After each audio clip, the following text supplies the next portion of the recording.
Hi everyone, welcome back to my channel. My name is Carolyn and this is my Flosstube channel, Carolyn Stitches, a Flosstube channel about cross stitch. Today is Sunday, June 28th, 2020. If you are a returning subscriber to my channel, welcome back. Thank you for coming back. If you are new to my channel, welcome. I hope you will like and hit the subscribe button so you can follow me or continue to follow me on my journeys in cross stitch. I meant to have, actually this is the second time starting this video. I started it earlier, but I dropped my phone twice. It fell and I was gonna go with it, but after the second time, let's just start over. I was gonna do a video last weekend, but it was my birthday weekend, so yeah, I wasn't in any condition to make a video. And I was going to do one yesterday, but on Friday night, our air conditioning decided to break on us. It was our air compressor outside decided to break on us Friday afternoon. And we did not sleep much at all Friday night. It was like 83 degrees in our house all night. We each had fans on us, and even the poor little dog, he's hairless, he's a naked little guy. He even had a fan on him too because the house was just so hot. And thankfully our AC guy was able to come out Saturday morning with the part, and he fixed it early, but come Saturday morning I told my husband, I'm gone. I'm gonna go get my nails done. I'm gonna go to the grocery store. Hopefully by the time I'm done, the AC will be fixed and it'll be cool. So by the time I got home, thankfully 11, the AC was repaired, and we slept. We took naps. We were tired. We were tired from not sleeping Friday night. And why does the AC break in the height of Florida summer? When it's like a heat index of 105, that's when the AC decides to break on us. It never breaks when Florida's having like a 70-degree windy day outside. So, yeah. So I figured we'll do our Flosstube video today. My husband's off doing something, so I have the house quiet this morning. I figured I'll get the video out to you.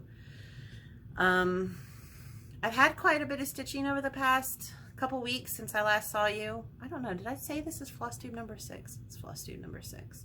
I've had quite a bit of stitching over the past 2 weeks since I last saw you or spoken with you or shared my stitching with you. But that one project I've been working on, it's a little bit of like a secret stitching, and I'm not ready to share it here on on YouTube just yet. So I'll show a sneak peek of it, but you probably won't see that fully until it's done. In the meantime, I'll share with you what I have been working on in between working on that project. I do have a fully finished item, and it is Hands-On Designs Love My Stitching. And I stitched it on a 28 count Jobelan, white Jobelan, and then I followed the instructions in the pattern to make this project bag. So here's my finished project bag. My Jobelan, it was like 28 count this way, but like 27 or 26 count this way, so everything is very stretched. But it worked. It fits the measurements and everything. I got my jumbo rick rack. I bought that off a shop on Etsy. My fabric here is Bob Flossy Bob. So yummy. It's an old out of print fabric. It's very cute. I have this hoarded little stash of it. I think I'm down to just over a half a yard or so left of my hoarded fabric that I use for special things. The project bag itself, I'm not 100% thrilled with it. Not my favorite. The design, the instructions, it's got a lot of, it's all raw edges inside, and I know, I could zigzag it, I could break out my serger. No. I'll follow other project bags in the future that have the instructions where you have finished seams inside. I've made a few project bags over the years where there's nice finished seams inside. You don't have all those raw edges. I should have just gone with that. Or I may follow Fat Quarter Shop. What's her name? Sorry, it's slipping my mind. But Kimberly over at Fat Quarter Shop, she showed taking basically the vinyl front project bags. Instead of it being, you know, vinyl, you just take your stitching and sew it with fabric to make the dimensions of what the vinyl is, and then finish it that way. I think I'll do that next time I make one, but I will make another one, and I'll use this bag. I mean, it's useful, it's cute, I like it. Not my favorite project bag, but it's cute and I like it, and it's my favorite fabrics. So I will use it, but the actual pattern and instructions that are in here, yeah, I won't make another one of these project bags. Like I said, I'll probably follow that idea that the Fat Quarter Shop did, and use the rest of the finishing instructions for like the vinyl front project bags.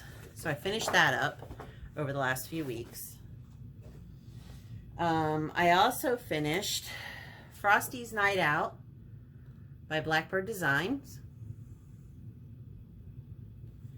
And I stitched that on a 32 count linen by Mountain Aire Fabrics called Fall Dragonfly.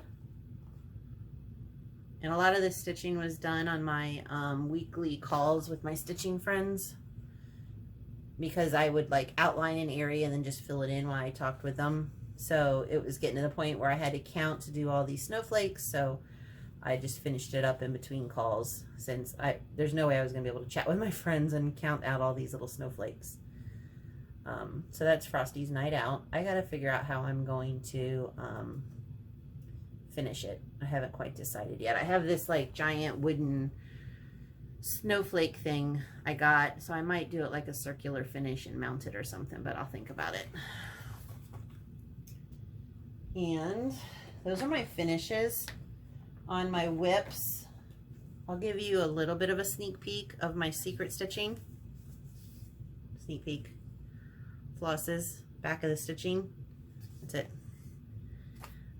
That project has a lot of blended colors.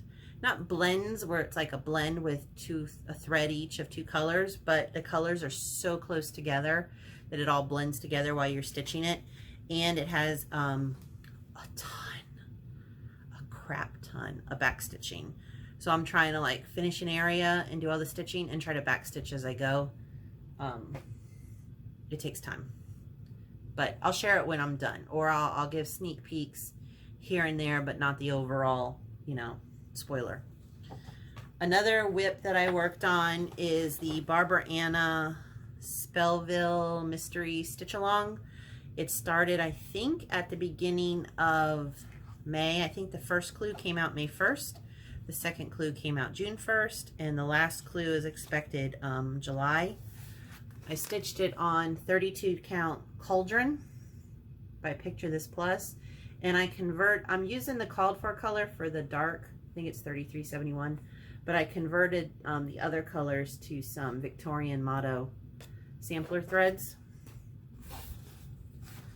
So I finished, the first clue was the key and the two witches, and there's something else here with back stitching, but I hadn't done it yet because I didn't want to move the Q snap. And then the second clue is the houses, the vine, the sign, and this witch up here. So that came out, the second clue came out June 1st. And then the third clue, they just released, Barbara Anna just released a sneak peek of what the third clue is, and it's got some pumpkins hanging and I think a cat and something else. So it's just got a little more stitching to put down here at the bottom.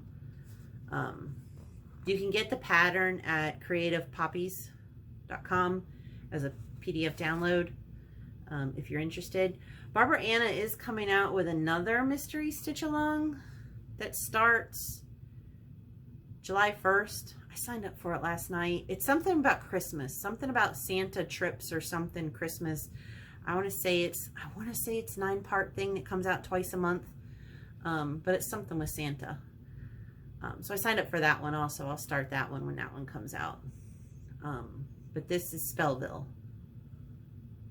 And I think it's so cute. I can't wait to finish that. Hopefully I'll get that finished in July here when the next clue comes out. Put this away. If I don't put it away, things will get lost.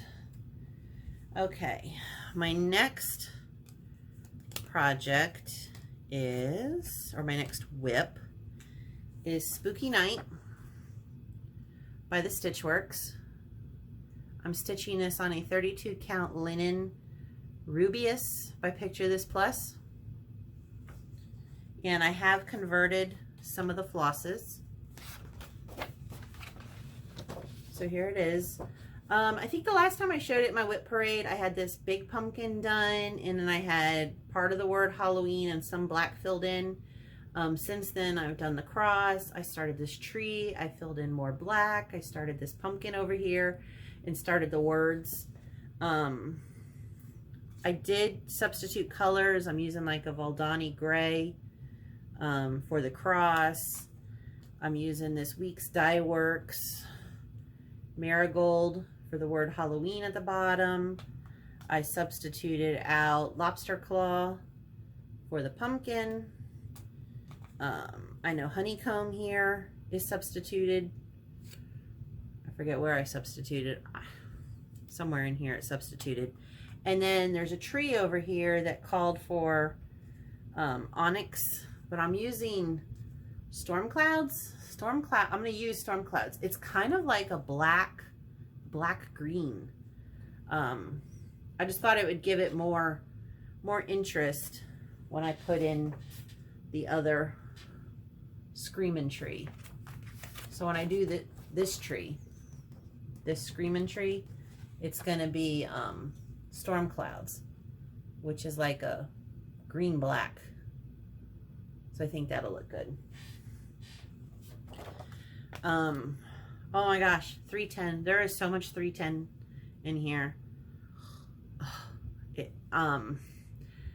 I'm kind of doing outlines and getting areas blocked off, and then when I have my stitchy calls with my friends, fill in all the 310. And I have this in my favorite Tula Pink project bag that I got Tula Pink to sign for me. I know, total fangirl. So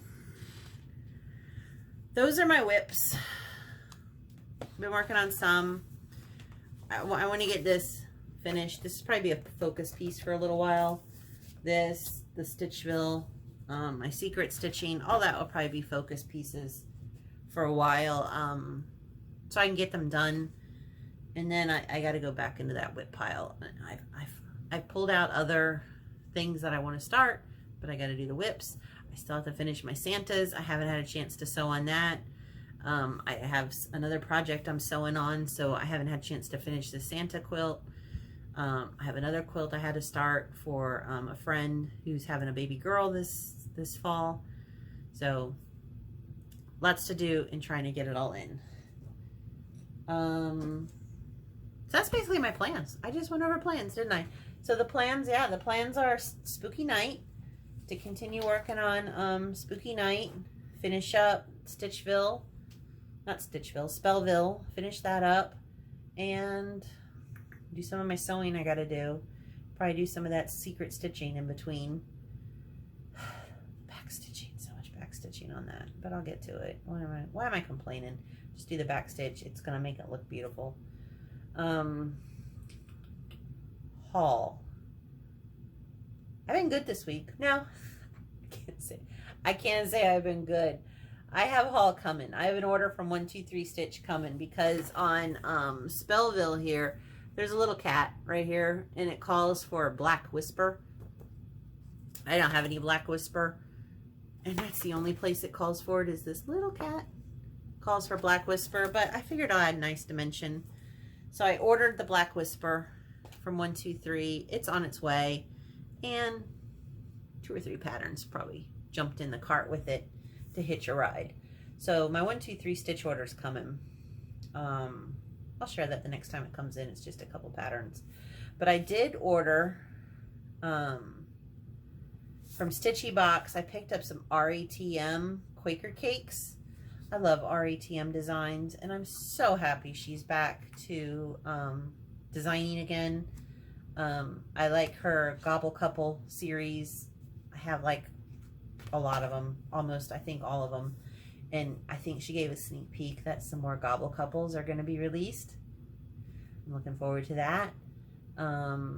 She released, what, Peter Pan Quaker recently, and then she showed Mary Poppins Quaker. So I'm so happy AuryTM's back to designing. And one of the projects I pulled out to do next is an AuryTM. But I did pick these up from Stitchy Box. These are Quaker cakes by AuryTM. I think they're very cute, very adorable. So we'll stitch those at some point. Just adding them to the stash right now. And then I went to Hobby Lobby. And I made a trip into Hobby Lobby after getting my hair done. And I saw this. It's a floss box with flosses on it. It's like cardboard or paper. Cardboard or something. But it's really cute. It's got all the little dividers. And the little elastic thing to keep it closed. It's got the flosses on top. I think it's really cute. So I got it. I'll use it for a project to store flosses in. I think I used a coupon on it or something. It was cheap. It's like $9 and then use a coupon. So I found this at Hobby Lobby and I couldn't resist.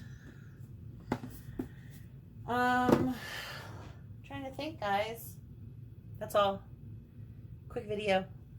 Short video. Still stitching, like I said. Doing my sewing. Doing my quilting. Just staying in and staying healthy. I'm not sure when I'll do a next video. It may not be till the end of July. I have a few things coming up here in July that'll take up a lot of my time, and I'm hoping that I'll get stitching in during that time, but I'm not sure. So hopefully I'll have a video out by the end of July. If not, it might not be until August. It's just that just some other things coming up that are going to take my time and attention for a few weeks. And then I'm not sure how much stitching time I'll get in there also. But just want to stop in. If you like my video, you followed my rambling that I did today, please like and subscribe. I think over the next few weeks I'm going to watch a lot of Flosstube. I have a lot of videos saved in my playlist. Not saved in my playlist. Was that watch later or something? I have a lot of videos saved to go catch up later, and I'll catch up on my Flosstube. For July, I was thinking about doing Jolly July, and I saw Janet is wanting to do that Christmas list, and I have that in my stash to do. I think I have the fabric for it. I don't have the floss, and I was thinking about starting it. I wanted to start it with you, Janet, but I got to get some of these other whips done first. But I'll get to it. Maybe by Christmas I'll do that one. So I'm not really going to be doing Jolly July, but I'm going to look forward to seeing everybody else's Jolly July that they do, whoever's participating in it. And I'll catch up with everyone on Flosstube and watch your videos. So until then, just keep stitching and just keep stitching. Oh my God, no, I'm not Pam and stuff. Have fun with your stitching and stay safe and stay healthy and be well, everyone. Bye.